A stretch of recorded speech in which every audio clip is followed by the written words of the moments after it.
Big boss Malayalam season 7 live അപ്ഡേറ്റ്സിലേക്ക് പോവാം. കല്യാണ മന്ത്രം ടാസ്കിനിടയ്ക്ക് 2 ഗസ്റ്റുകൾ ഹൗസിനകത്തേക്ക് പ്രവേശിച്ചിരിക്കുകയാണ്. പ്രോമോയ്ക്കകത്ത് കണ്ട പോലെ തന്നെ ഹാപ്പി കപ്പിൾസ് എന്ന ഒരു സിറ്റ്കോം സീരീസിന്റെ പ്രൊമോഷന്റെ ഭാഗമായിട്ടാണ് ഇവർ രണ്ടുപേരും ഹൗസിനുള്ളിലേക്ക് പ്രവേശിച്ചിരിക്കുന്നത്.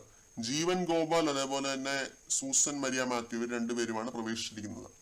ജീവൻ ഗോപാൽ എന്ന ഒരു പുള്ളിയെ കണ്ടപ്പോൾ ആകെ ഞെട്ടിത്തരിച്ച് നിൽക്കുന്ന ഒരു അനുമോളെ ലൈവിൽ ഞാൻ പ്രത്യേകം ശ്രദ്ധിച്ചു കേട്ടോ.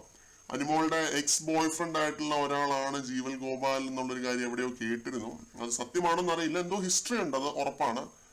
വെളിയിൽ വെച്ചിട്ട് ഇവര് മീഡിയ പേഴ്സണാലിറ്റീസ് ആണല്ലോ രണ്ടുപേരും. അപ്പോൾ എവിടെയെങ്കിലും വെച്ചിട്ട് കണ്ടിട്ടുണ്ടാവാം, പരിചയം ഉണ്ടാവാം, വഴക്കിട്ടിട്ടുണ്ടാവാം, അങ്ങനെ ഒരു ഹിസ്റ്ററി ഉണ്ടെന്നാണ് തോന്നുന്നത്. അതിലൂടെ അടുത്തിരുന്ന ആ ഒരു ഡ്രസ്സിംഗ് ഏരിയയിൽ വെച്ചിട്ടും അനുമോൾ ഇതൊരു രഹസ്യമായിട്ട് പറയുന്നുണ്ട്. പാനിക് അറ്റാക്ക് ആയെന്ന് തോന്നുന്നു. കാരണം ഇങ്ങനെയൊക്കെ അപ്രതീക്ഷിതമായിട്ട് അറിയാവുന്ന ഒരാളെ, അതും അത്ര നല്ലൊരു ഹിസ്റ്ററി ഇല്ലാത്ത ഒരാളെ കാണുക എന്നൊക്കെ പറയുമ്പോൾ ആരായാലും അങ്ങ് ഞെട്ടിപ്പോകത്തില്ലേ. എക്സ് ബോയ് ഫ്രണ്ട് ആണെന്നൊക്കെയാണ് പറയുന്നത്, എനിക്ക് അറിയത്തില്ല. ജീവനെ അവോയ്ഡ് ചെയ്തിട്ടാണ് അനുമോൾ നടക്കുന്നതും ജീവൻ നടക്കുന്ന വഴിക്ക് ഒന്നും നടക്കുന്നില്ല. എന്തെങ്കിലും സംസാരിക്കുമോ എന്നുള്ളത് കണ്ടറിയണം.